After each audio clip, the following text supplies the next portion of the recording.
Здравейте! В днешното видео искам да поговорим за това. Как да избегнем възможни бъгове при организиране на нашата сватба.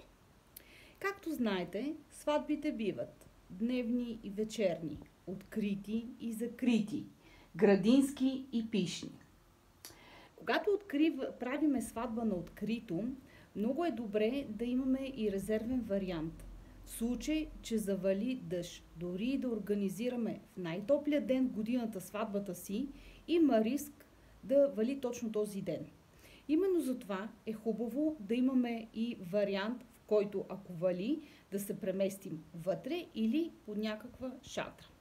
Също така, хубаво е, когато организираме сватбата си на открито, да има обособен дансинг. Ако теренът е неравен, пък е редно да уведомим гостите си да носят удобни обувки за танци.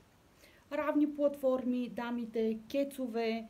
Има много красиви кецови и забулки в почти всички булчински магазини. Също така е хубаво когато избираме ресторант, да видим дали той отговаря на нашите изисквания като цени и брой места.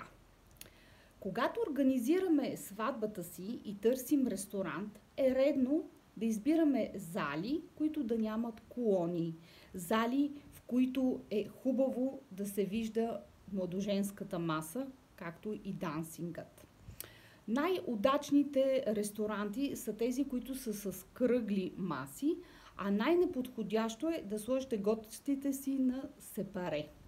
Тъй като знаете, че на сватби доста се танцува и когато седят на сепаре се получава нещо от типа стани за да стана да играя или пък стани за да седна. Също така е редно да се избягват вторите полуетажи, тъй като от тях много недобре се наблюдава дансинга и младоженската маса и част от гостите могат да се чувстват изолирани.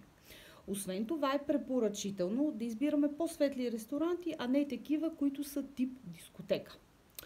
Друг бъг, който много често се наблюдава, е когато младата двойка се решили да спестят от фотограф, а да дадат това на техен приятел.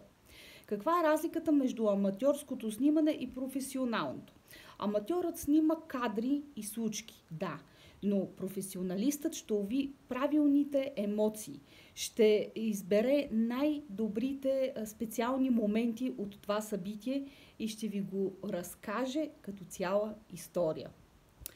Ще се радвам, ако имате някакви въпроси, на които искате да поговориме, да ми пишете на лично съобщение и ще поговорим за тях в други теми. Благодаря ви и до скоро!